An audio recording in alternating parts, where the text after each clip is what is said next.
Bonjour, Monsieur le Président. Merci de nous recevoir pour cette interview. Je suis Dr Amani, journaliste de son État et membre de l'Association mondiale des journalistes sans frontières. Excusez-moi, vous avez dit docteur. Docteur en quoi? Docteur en philosophie éthique. Docteur en philosophie éthique. Me dit, très cher compatriote, ou je ne sais plus maintenant que je suis à la retraite, si je dois vous appeler collègue, vous pensez vraiment que l'Afrique a besoin des docteurs en philosophie? Vous êtes docteur en philosophie, vous croyez qu'on a besoin des philosophes, des gens qui parlent beaucoup, qui pensent beaucoup, mais ça c'est pour les Occidentaux. Nous avons besoin des médecins. Quand vous avez dit médecins, enfin, continuez, hein, je ne suis pas là pour questionner vos fonctions, continuez. Merci, Monsieur le Président. Comme je disais, je suis ici avec ma collègue Colette Breckman, journaliste du soir, journaliste belge du soir, et notre confrère belge Bertrand Van Ploeg. Il est spécialiste des problèmes congolais belges. Mais moi je suis zaïrois. Vous venez me parler des problèmes belges, congolais, moi je suis zaïrois. Et d'ailleurs ces deux-là je les connais très bien. Mais Madame Colette Brackman, elle et moi, ça ne va pas du tout. Hein. Mais je vais me montrer galant. Je vais la recevoir. Bertrand Van Ploeg, je le connais bien. Il m'a interviewé plusieurs fois.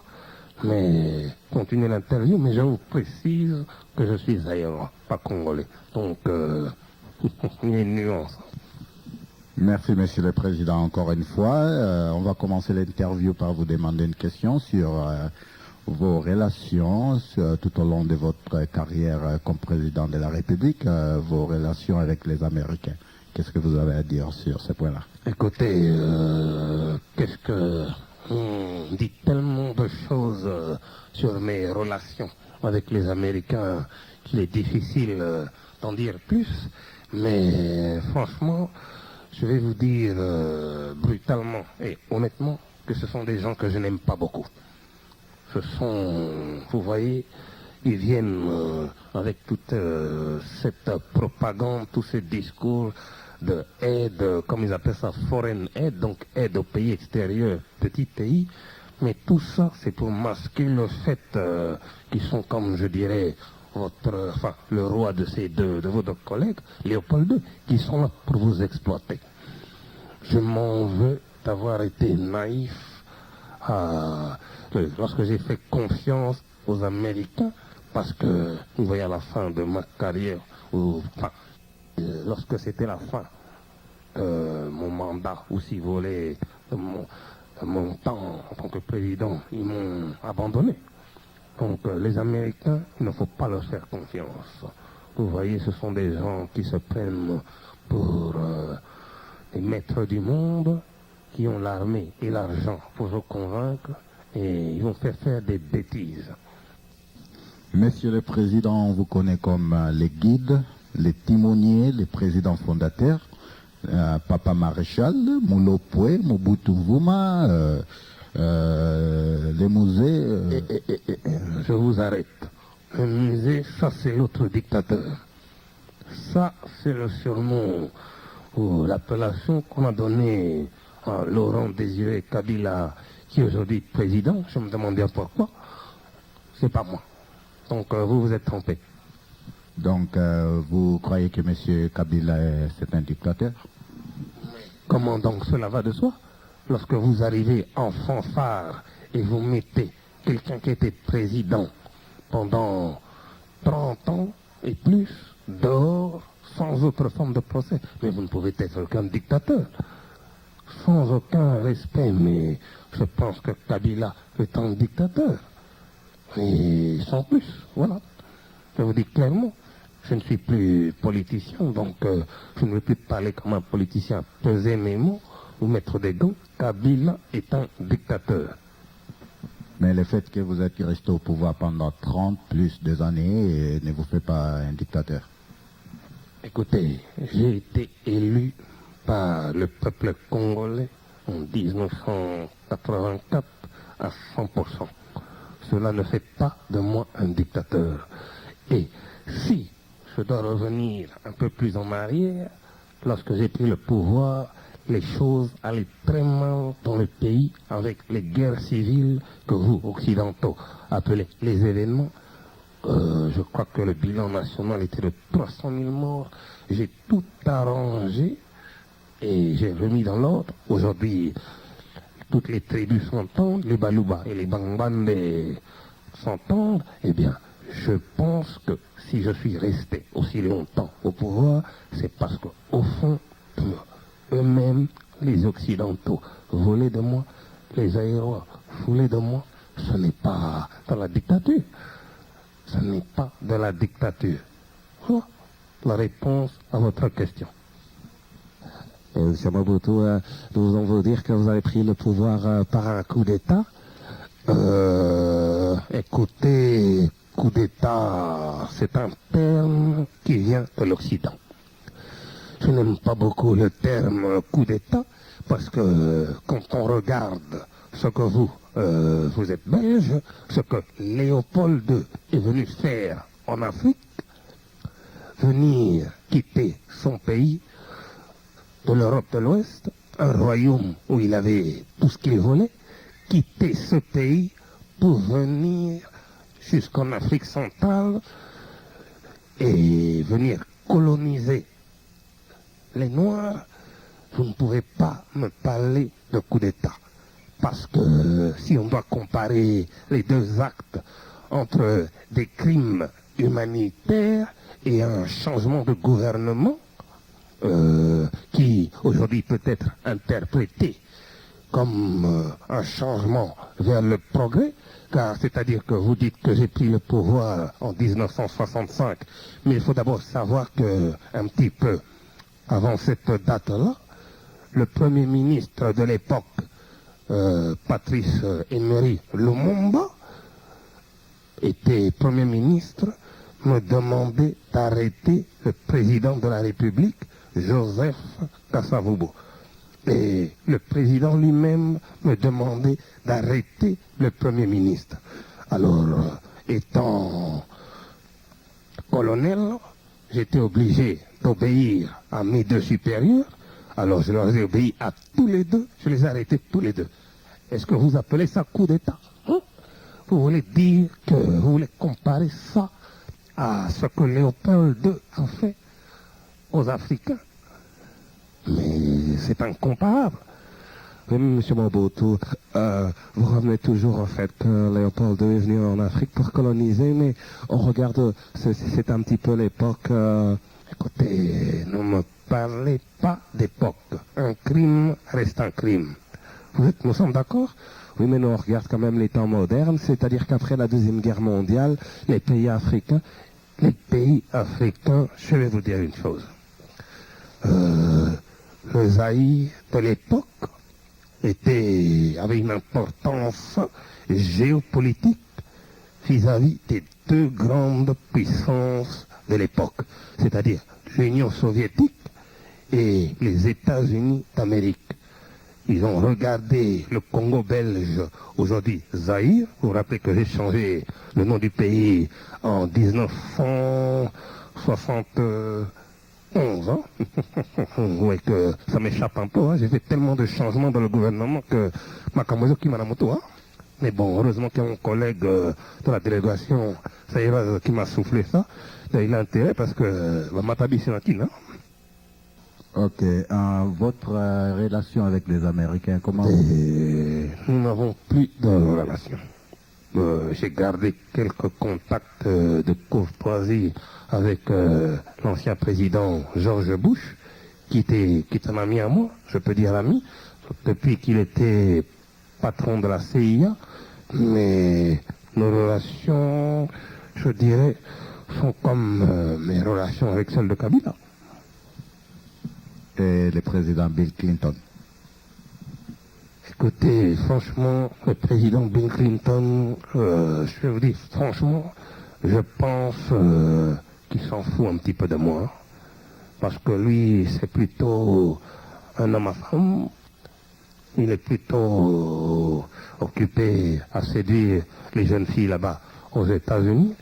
Et nos relations ne sont plus ce qu'elles étaient lorsqu'il est arrivé au pouvoir, je pense en novembre 1992. Eh bien, moi j'ai quitté en mai 1987. Eh bien, à partir du jour où j'ai quitté le pouvoir, nous n'avons plus de relations. Une autre question de ma part, ici c'est Dr Amani, avant de passer le micro à notre collègue Colette Brackman. Pourquoi on vous surnomme l'aigle de Kawele? L'aigle de Kawele. Eh bien, franchement, d'abord il faut savoir pour la petite histoire que Kawele, c'est le nom de ma résidence privée se trouvant à Gbadolité. Eh bien, surnommé Kawele, c'est une villa magnifique que j'ai fait construire, je pense, je ne me rappelle plus très exactement quand, mais on m'appelle l'aigle de Kawele parce que lorsque l'hélicoptère atterrit à Gbadolité, vous voyez, c'est une petite ville que j'ai transformée en ville moderne avec aéroport ultra moderne, aussi sophistiqué que certains d'Europe. Lorsque l'hélicoptère décolle, les villageois appellent ça aigle. Aigle, voilà. Lorsque je monte, ils disent ça c'est le président dans son aigle. Donc l'aigle de Kawele, c'est moi. Merci. C'est à notre concert Colette Brackman de vous poser la question, Monsieur le Président. Oui, Monsieur Mobutu. Écoutez, cher docteur Amani, entendons-nous bien. Vous me posez des questions, Bertrand Van Ploeg me pose des questions, mais si c'est Colette Brackman, alors là, ça va dégénérer. Écoutez, je ne suis pas violent, mais cette femme-là, demandez-lui, après tout ce qu'elle a écrit sur moi, je ne peux que la recevoir, mais recevoir des questions, c'est trop. Ok, Monsieur le Président. Peut-être notre confrère Bertrand Van Ploeg va vous poser la question. Oui, bonjour Monsieur Mobutu. Je suis très content de vous retrouver. Mais Bertrand, mais moi aussi. Oui, bon, alors la première question, c'est comment vous sentez-vous depuis la chute de votre régime qui a duré... La chute de mon régime. Je ne dirais pas que mon régime... Je ne dirais pas que mon régime a chuté. On m'appelle de Washington un instant.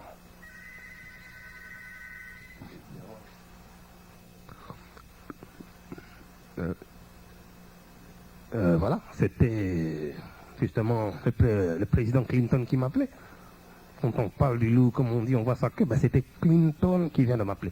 Je vais vous parler de mes relations avec les Américains. Clinton vient de m'appeler, il voulait m'inviter à manger dans sa résidence privée en Arkansas. Il m'a dit, je fais une fête, il y aura des filles, viens. J'ai dit non. La réponse est non. C'est catégorique et sans appel. Je ne viendrai pas. Voilà. Voilà, bon, pour revenir, M. Van Ploeg, à votre question, le régime n'a pas chuté. N'a pas chuté, c'est-à-dire que les circonstances étaient ce qu'elles étaient. J'ai dû quitter le pays parce que, franchement, je le voulais. Il était temps. Mais, comme je dis, il était temps, mais il ne faut pas dire que mon régime a chuté. Voilà.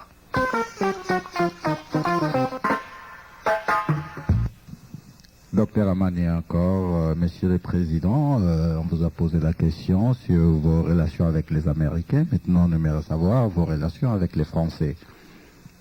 Ils vous ont supporté jusqu'à la fin, bien sûr. Je ne sais pas, peut-être vous avez une bonne relation avec les Français. Écoutez, les Français, d'abord, je ne les ai jamais aimés. Toutes ces relations que j'ai eues avec Giscard, Mitterrand et maintenant Chirac, vous dites qu'ils vont supporter mon régime jusqu'à la fin, eh bien, c'est de la politique. C'est de l'intérêt. C'est comme quand la banque vous prête de l'argent et vous devez rembourser 6% d'intérêt, 12%. Eh bien, je crois que les Français m'ont aidé parce qu'ils avaient peut-être 80% d'intérêt. C'est clair. Je n'aime pas beaucoup les Français, et je vous le dis. Mais, à part la nourriture française, qu'est-ce qu'il y a de bon? Le vin. À part le vin, qu'est-ce qu'il y a de bon en France? Oui, Monsieur le Président, en ce qui concerne la Belgique, spécialement vos relations avec la Belgique et les contentieux belgo-congolais. Écoutez, franchement, je vous ai dit que je ne suis pas congolais. Nous sommes d'accord? Le contentieux belgo-congolais, ça c'est le contentieux qui existe aujourd'hui entre M. Laurent Désiré Kabila et Albert Leroy et les journalistes belges et les journalistes congolais. Je vous ai dit que je suis zaïrois, pas congolais. Je ne le répéterai plus. D'abord, vous êtes quelqu'un avec ce genre de petites erreurs qui, si vous serez venu lors de mon régime à Kinshasa, mais on vous aurait déjà chicoté. Mais c'est grave pour un intellectuel. Faire les mêmes bêtises 2 fois comme ça, je vous le répète, mais écoutez, c'est exaspérant. Et les contentieux belgo-congolais. Écoutez, franchement, vous êtes là, si vous êtes là pour faire des farces, comme ça m'est arrivé plusieurs fois, regardez autour de vous. Hein. Ce n'est pas moi qui vais faire le travail, je vous le dis. Ce sont mes... Comment continuer? Je vais me montrer tolérant. Excusez-moi, Monsieur le Président, il y a quand même moyen de répondre sur ces contentieux belgo-zaïrois. Voilà, Zaïre, roi, comme Mobutu, roi du Zaïre. Écoutez, le problème, votre collègue, le problème qui existe entre les Belges et les Zaïrois, vos collègues Colette Brackman et Bertrand Van Pluck pourront vous aider parce qu'ils connaissent la vérité.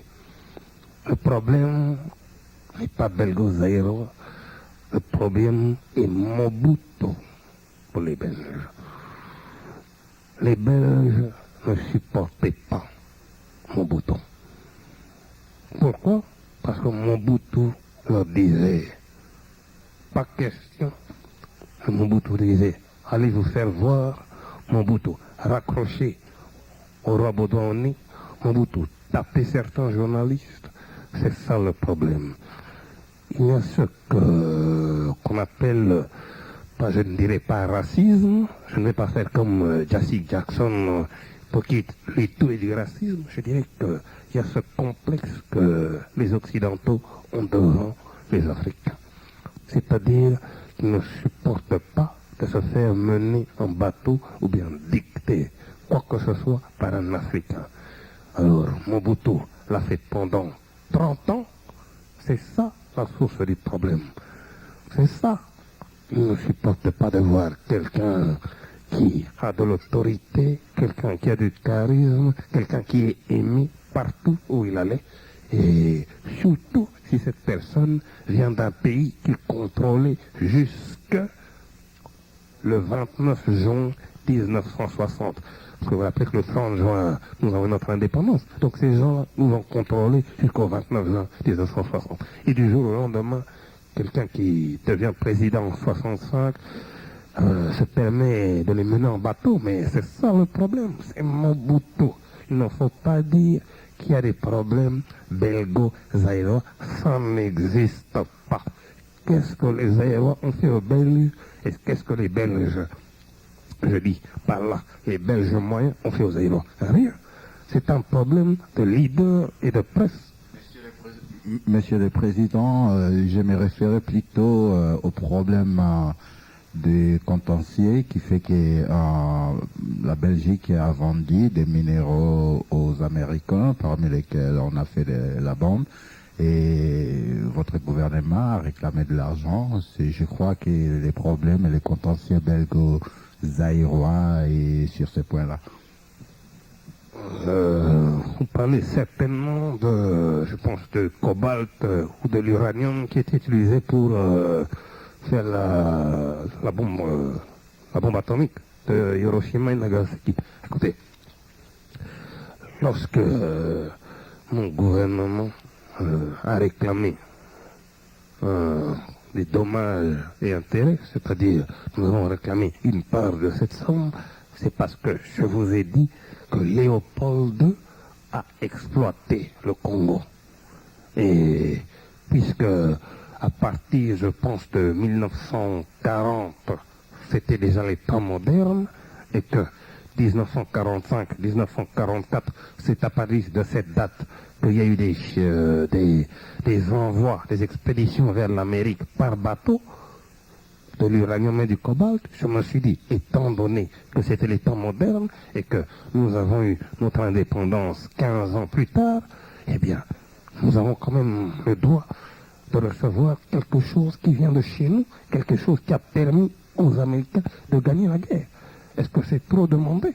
C'est une question de logique. Merci, Monsieur le Président.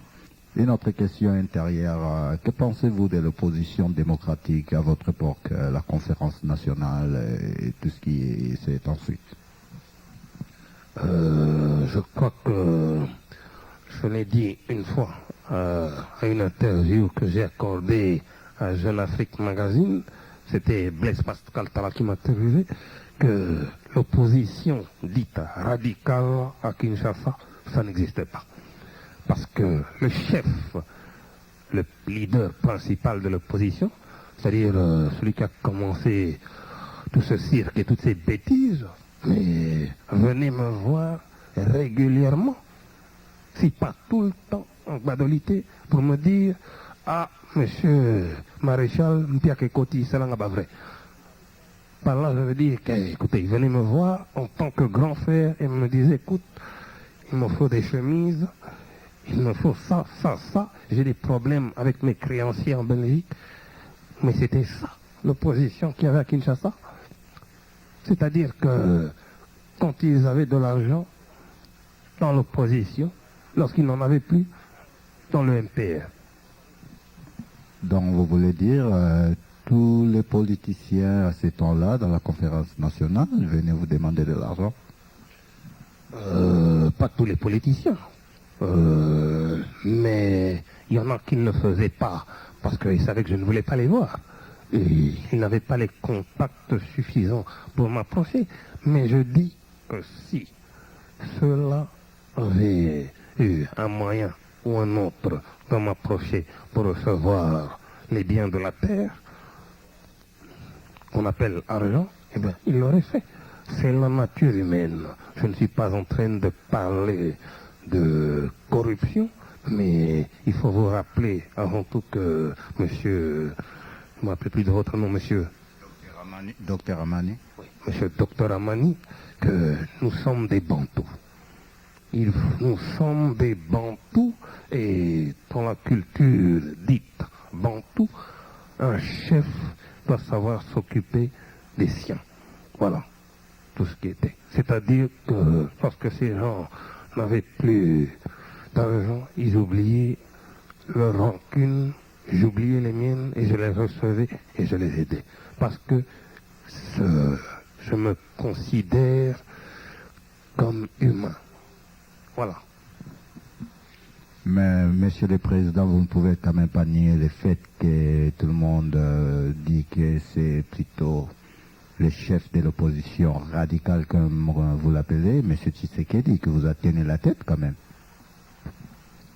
Écoutez, il m'a tenu la tête. Bon, tenu la tête en faisant quoi?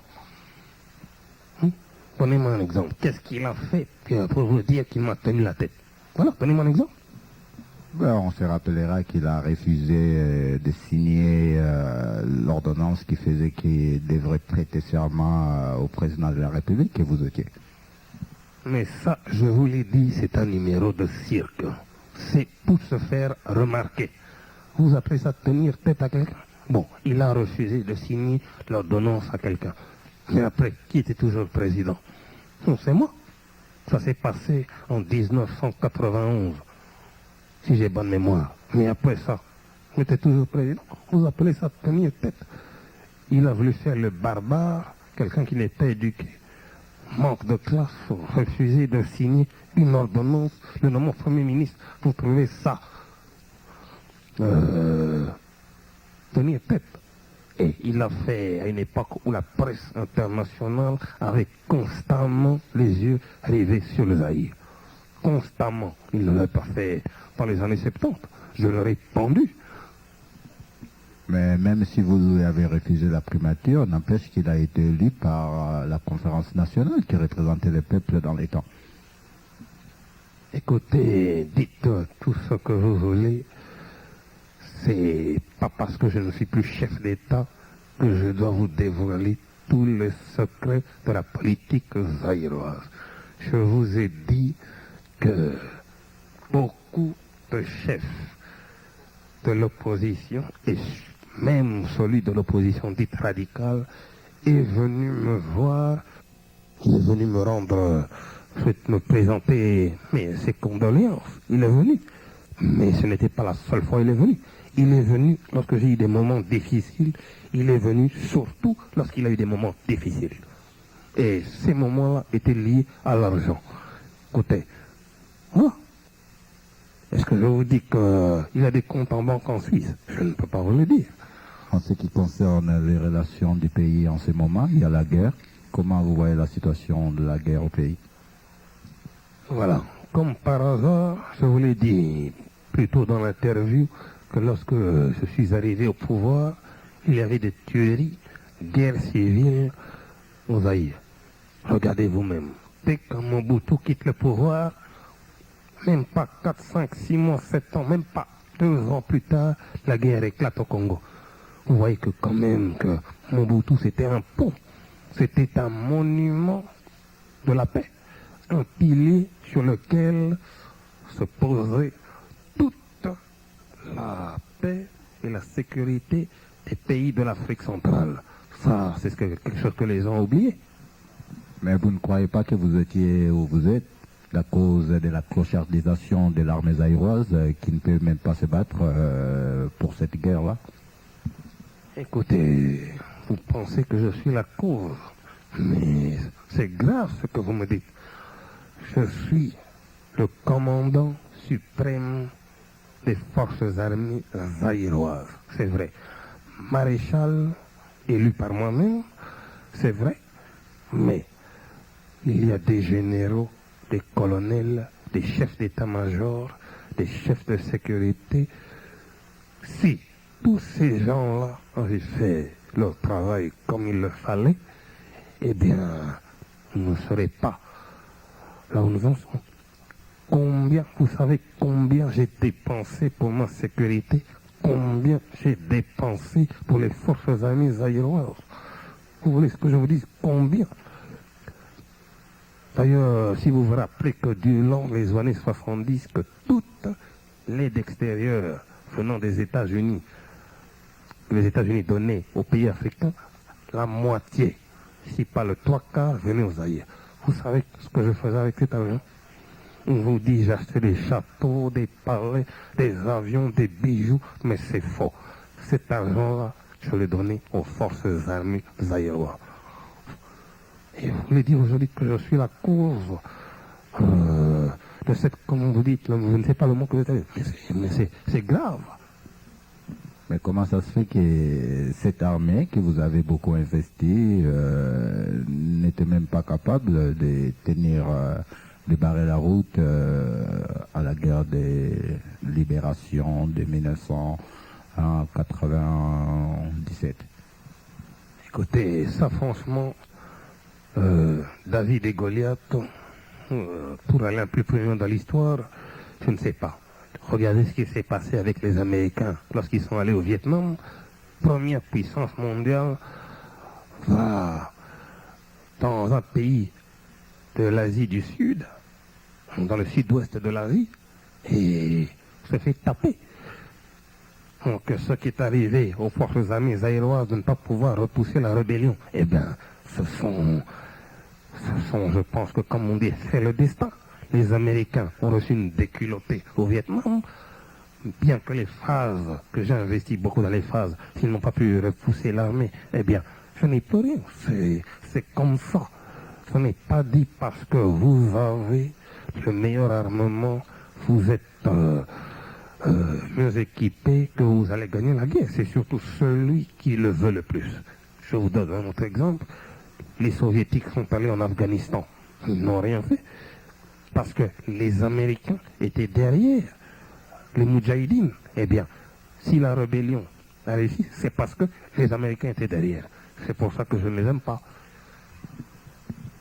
Mais il y a quand même certains pays comme le Rwanda qui est quand même un petit pays, mais qui arrive à mater un grand pays comme les Zaïre. Comment vous expliquez ça?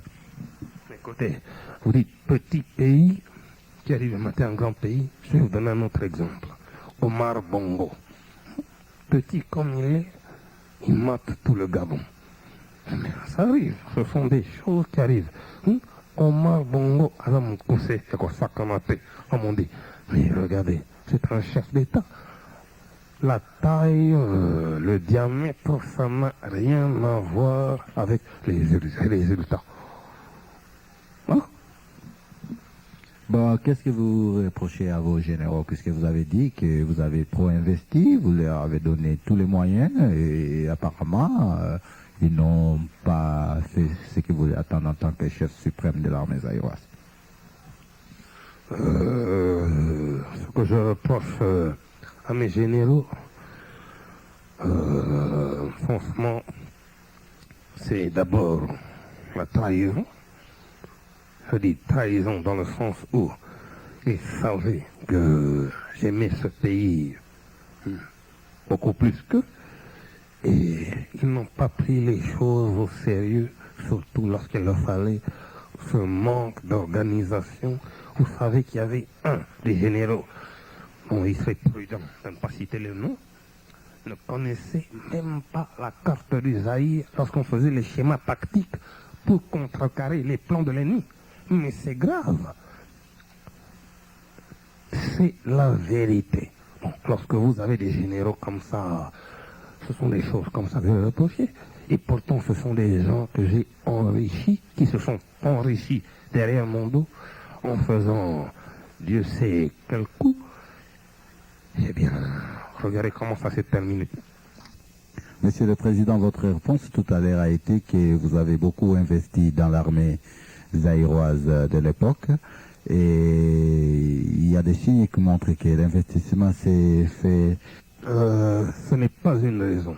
Comme je vous disais dans le temps, pour vous rappeler un vieux discours, armée a commis, modernisé, armée a-t-il confiance na peuple, peuple a-t-il confiance na armée, pour la sécurité, kimia, boboto, pondeko, tozala malamu, totia mosala, tozali nayango.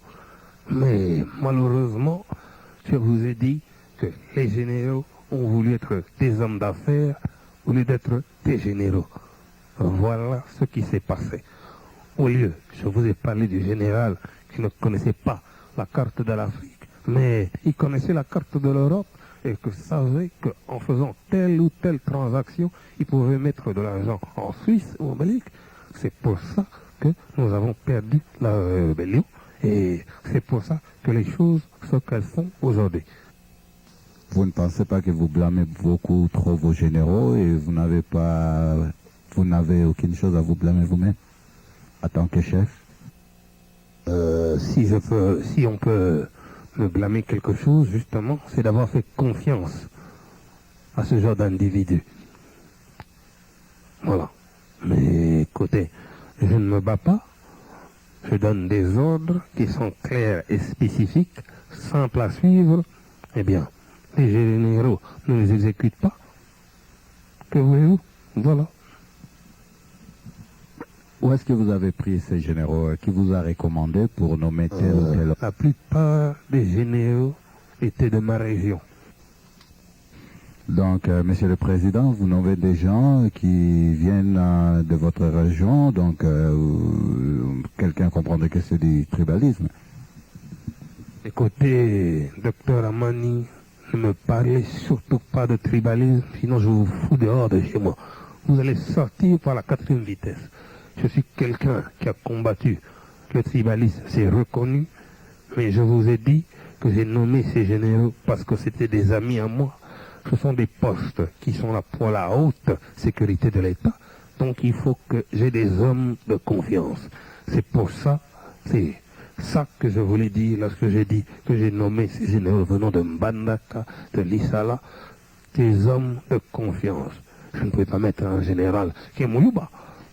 Ça n'allait pas. Ça ne va pas. Voilà. Il faut qu'on parle le même langage. Vous voyez que dans période de crise, ces généraux faisant face au danger, lorsqu'ils oublient leur français, peuvent communiquer en langue Kingbande. Mais vous mettez un général qui est Moulouba et un autre Mbande en période de crise. On doit parler Chilouba et l'autre Kingbande, ça ne va pas. J'ai fait ça pour qu'il y ait une communication, pour qu'il n'y ait pas de problème de communication, qu'il y ait une cohésion linguistique. Pourquoi tous ces généraux sont allés avec vous? Au moins, il y en a même qui sont partis avant que vous quittiez le pays. Ils se sont sauvés ou c'était une autre façon de procéder à votre destitution? Je vous l'ai dit, certains sont partis avant mon départ parce qu'ils savaient très bien que moi, j'aimais ce pays beaucoup plus qu'eux. Eux, ils étaient là pour l'argent, pour s'enrichir. Moi, j'aimais ce pays. Si franchement je ne l'aimais pas, je ne serais pas resté jusqu'à la dernière minute. Voilà la réponse à votre question. Et pourquoi vous êtes parti quand même? Pourquoi vous n'avez pas préféré rester et faire face à la rébellion? Parce que ma famille, mes enfants, ma femme m'ont supplié. Ma femme m'a tiré par les cheveux et m'a dit Tokende, ce qui veut dire allons-nous-en. Et là, j'ai vu les larmes qu'elle avait aux yeux, j'ai compris que c'était la fin. Voilà, c'est pour ça que j'étais parti. N'eût été ça, je serais resté. Si je devais moi-même me battre avec Kabila, un contre un, je l'aurais fait.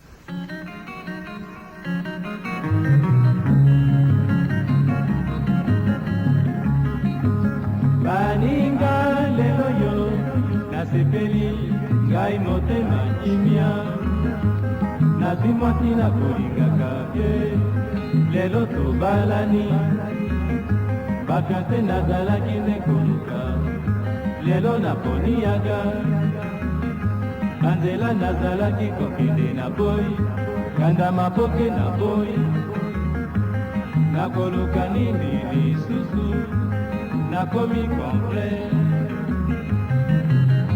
nakoluka nini omongo lelo naboyiki monzenga asambe nakoluka nini omongo lelo naboyiki monzenga asambe nakoluka nini omongo lelo nabali kendo mbongo yeba nakoluka nini omongo lelo nabali kendo mbongo yeba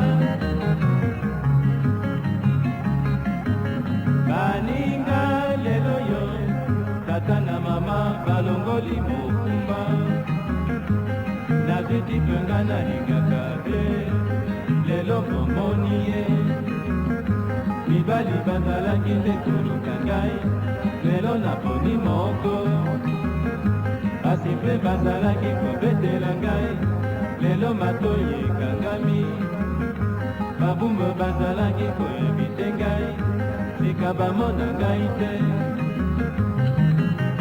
nakoluka nini omomo lelo nati pete na mosapingo yo nakoluka nini omomo lelo nati pete na mosapingo yo nakoluka nini omomo mobali na nga andimi ngai makwela nakoluka nini omomo mobali na nga andimi ngai makwela na bolingo tokobandanga na yo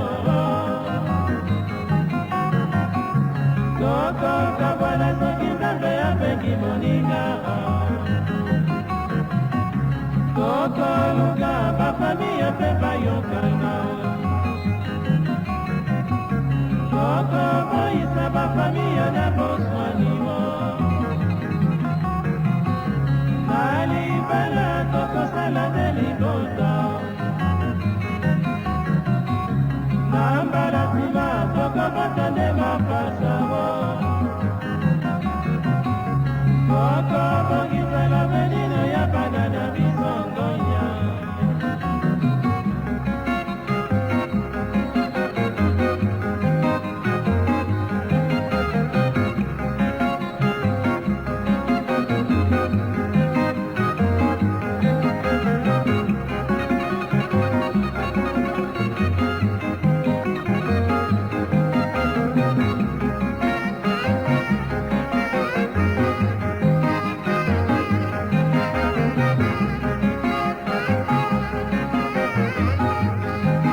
c'est de la vraie musique. Ça, c'est de la musique pour moi, musique de chez nous, dite classique. C'est pas comme la musique de la nouvelle génération d'aujourd'hui. De la musique, vous voyez, c'est comme celui qui pense tout le temps s'habiller là. Niakos? Non, pas Niakos, pas mon Kokoli, celui qui se fait appeler Fulangenge. Voilà, mais c'est moi le vrai Fulangenge. C'est moi le Fulangenge qui, aujourd'hui, dans la politique zaïroise, est en vue, même de l'opposition, sans avoir travaillé à mes côtés. Mais c'est moi le vrai Fulangenge. Alors, je vais vous parler de la musique d'aujourd'hui, mais c'est une musique, vous voyez, c'est des bruits organisés, comme celui qui pleure tout le temps pour les femmes. Bon, on dit que c'est son idée du romantique, c'est de la romance, mais moi, écoutez, je suis militaire, dans mon esprit, romantique, être romantique, romancer une femme, c'est lui acheter un petit cadeau, l'emmener au restaurant, mais pas pleurer pour elle. Ça, c'est plus de... Mais c'est voilà, c'est ça la musique d'aujourd'hui. Des grands chanteurs, pour moi, c'est les Franco, entre autres Madiata, qui faisait de la musique, je dirais, patriotique. C'est de la vraie musique. Sam Mangwana, ce qui est pour moi le James Brown du Zaïre, c'est ça la musique. Pas tous ces petits phénomènes qu'on trouve aujourd'hui.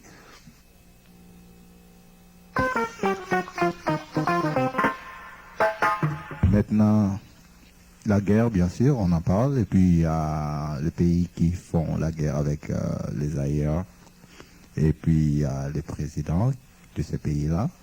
Museveni, il était au pouvoir quand vous étiez au pouvoir. Il y a aussi Kagame qui est arrivé au pouvoir quand vous étiez au pouvoir. Quelle est votre impression de ces deux-là? Franchement, aujourd'hui, lorsque je lis dans la presse internationale ou africaine que quelqu'un comme Kagame est, comme on dit en anglais, un big shot, un grand monsieur, ça me fait rigoler. Parce que Kagame, lorsque j'étais président, c'était quelqu'un que mon premier ministre Kengo ne recevait même pas. C'était quelqu'un qui me suppliait de venir dans son pays me voir. C'était quelqu'un avec qui on parlait comme ça, c'était de la diplomatie parce qu'il était chef d'État. C'est tout. C'était quelqu'un que je ne considérais même pas comme quelqu'un qui est là depuis longtemps et lui donner du respect en tant qu'être humain. C'est tout. Quant à l'autre farceur de l'Ouganda, Museveni, mais Yoweri Museveni, c'est quelqu'un que devant moi, Idi Amin Dada a tapé, a rossé sérieusement et j'ai dû intervenir. J'ai dit, Idi Amin, arrête. Museveni, on l'a frappé devant moi. Et aujourd'hui, c'est un grand monsieur. Vous voyez que l'histoire vous réserve des surprises. Voilà. Ça m'étonne quand tous ces gens, quand j'étais là, vous entendez parler de Museveni quand j'étais là pour voir? Non. C'était des gens qui étaient... Bon, je ne dirais pas qu'ils étaient dans l'ombre, c'était des petits. Maintenant, ils veulent jouer les grands. Et ça m'étonne que quelqu'un comme Kagame, leader du pays, comme le Rwanda, un pays qui est grand comme mon appartement, veut annexer le Zaïre, mais ce sont des ambitions qui n'étaient pas possibles. Même des de rêver de ça lorsque Mobutu était président. Voilà. Et aussi, il y a les relations, votre relation. La dernière fois, vous étiez dans le bateau Utenika pour négocier votre départ ou une certaine transition en douceur. C'était monsieur Mandela, Nelson Mandela, qui était le médiateur. Mais merci, monsieur le président, qui essayait de vous de médiater cette rencontre. Alors, est-ce que vous avez des bons souvenirs sur Mandela lui-même et cette rencontre?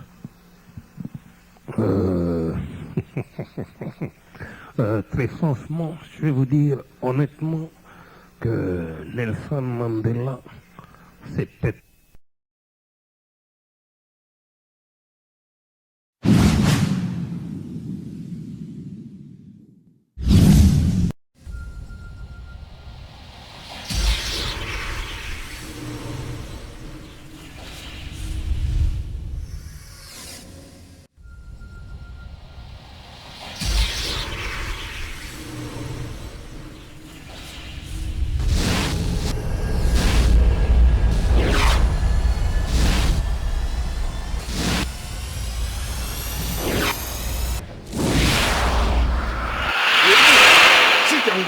yango.